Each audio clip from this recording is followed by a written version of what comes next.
What's good, YouTube? First thing I want to do is I want to say I hope everybody had a great Thanksgiving, great holiday week. Enjoy the time with your friends and families. Of course, Thanksgiving is an American holiday, so if you don't celebrate it abroad, then just know we had a holiday this last week. But remember my last video when I said that eventually I was going to be tested, right? And I'm at the end of that testing phase for this week. Breakdowns, man. Breakdowns are rough. Now I know I may be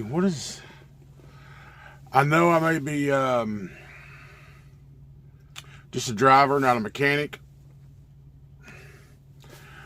and new to these trucks and learning the workings and all that. But when you have a freaking leak and you smell antifreeze and you know you have a leak, right? So anyhow, the deal is Wednesday afternoon, on my pre-trip before I left Indy, I noticed my antifreeze was low, so I had to top it off. But I had to go from Indy to somewhere in Kentucky to Bowling Green, Kentucky, and then that Bowling Green, Kentucky was going to Carlisle, Pennsylvania. But during that route, I noticed that route was going through my hometown, so I was like, let me just pop in there for the day and spend the overnight Thanksgiving afternoon and the evening, and leave out Friday morning. But when I got into town on Thursday evening, I did my post trip and I noticed my antifreeze was down to half low, right? So I'm like, oh shit, I got a leak. But I'm at the end of my day, so I didn't worry about it that night. So the next morning, I called it in and said, here's what's going on. And that's barely 500 miles from Indy to down to Bowling Green and back up the truck to my town. Barely 500 miles. So I know I have a leak somewhere. The problem was, at this time, it has been raining all night, and it was still raining that morning, so I couldn't tell where the leak's coming from. I can't tell what's antifreeze or what's rain. I just don't know what wetness is wetness. So, and I don't want to blow up an engine. I don't want to hurt a vehicle. So I was talking to the emergency maintenance people. We had a couple options we can go by. I went ahead and bought a thing of antifreeze, and I filled it up and let it idle, let it run for about 35 minutes. I noticed after I put a gallon of antifreeze in it, it had the levels lowered about a quarter inch over that 35 minutes. But again, it's raining, so I can't look at the ground and see, hey, there's where the leak is. So anyhow, we decided just be safer to call roadside service.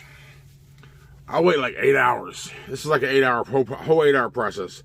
From the time we made that decision, which was a couple hours after the initial call, and then 6 hours went by, 5 hours went by before the roadside even showed up.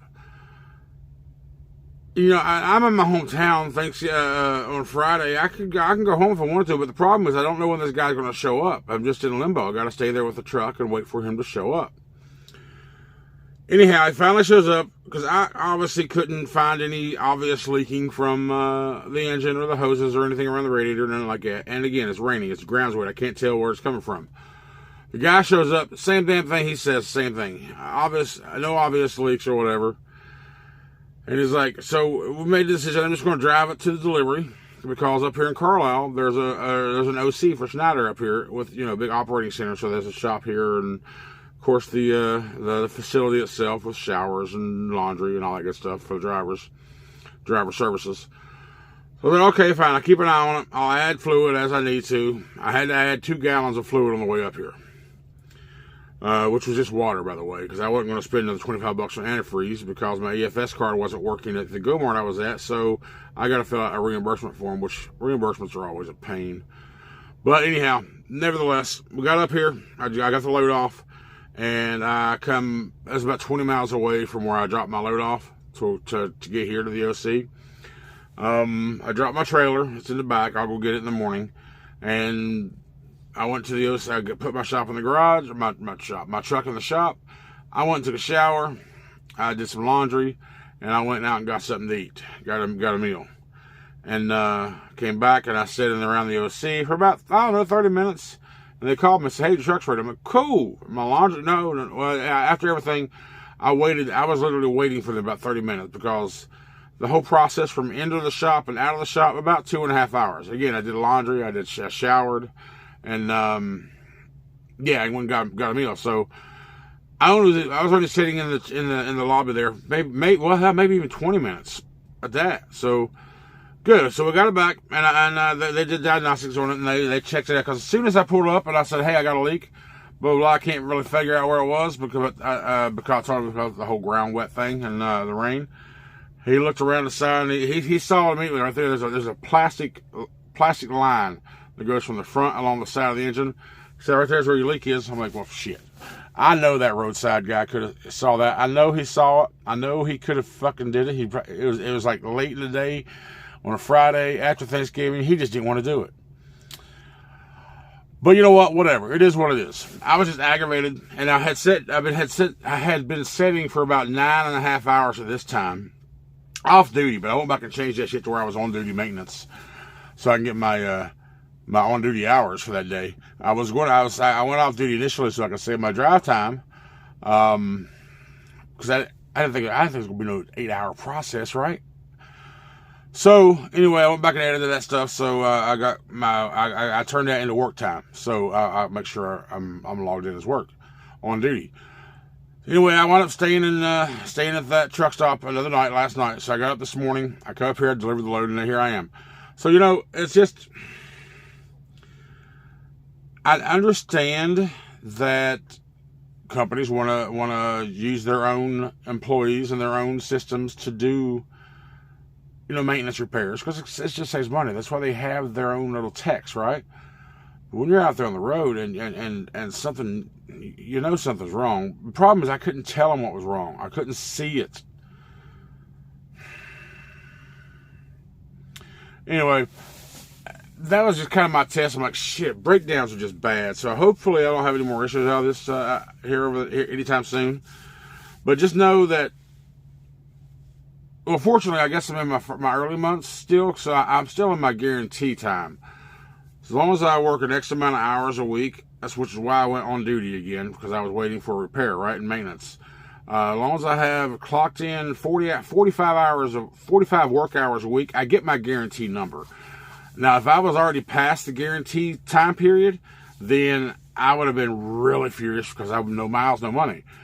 But they give you, or at least on my account, they give you a window of so many days to where you're guaranteed X amount of dollars every week. Even if your performance is lower, they cover it, you get that guarantee. Now, it's guarantee versus performance. So when your performance go above that, whichever one's higher is whichever one you get. So they give that to you a time frame so you can learn the business, learn how to make money, learn the routes, learn the customers, learn the job, just so you can get good, right? So if it wasn't for that, I probably really would have been even more pissed. But it's just part of the process. It's part of me learning. Also now me knowing a little bit more about these vehicles, and you always want to keep extra fluids in your vehicle, just in case things like that happen. And if you're going near an OC or one of your authorized shops, then just don't even worry about stopping. Just stop to add more fluid in it or whatever. Let your DTL know that you're going so you can get this problem that you have to get looked at and get it repaired. That way there's no gaps in your schedule and your trips and all that stuff. Yeah, it wasn't very fun for me. I was aggravated. But we're all done. We're all fixed. I'm back in the truck. My laundry's done. I got showered and had a meal. I'm about to put my laundry out, put it away. And it's my bunk right now. So I'll give y'all a truck tour eventually. Sorry, I'm tired. I'll give y'all a truckload eventually once I get, my microwave and my little thing. Once I get this thing set up, I haven't had a chance to go out and buy anything, but I will.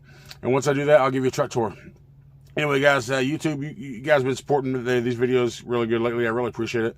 Yeah, if you have any questions or comments, tips or tricks, leave them down below.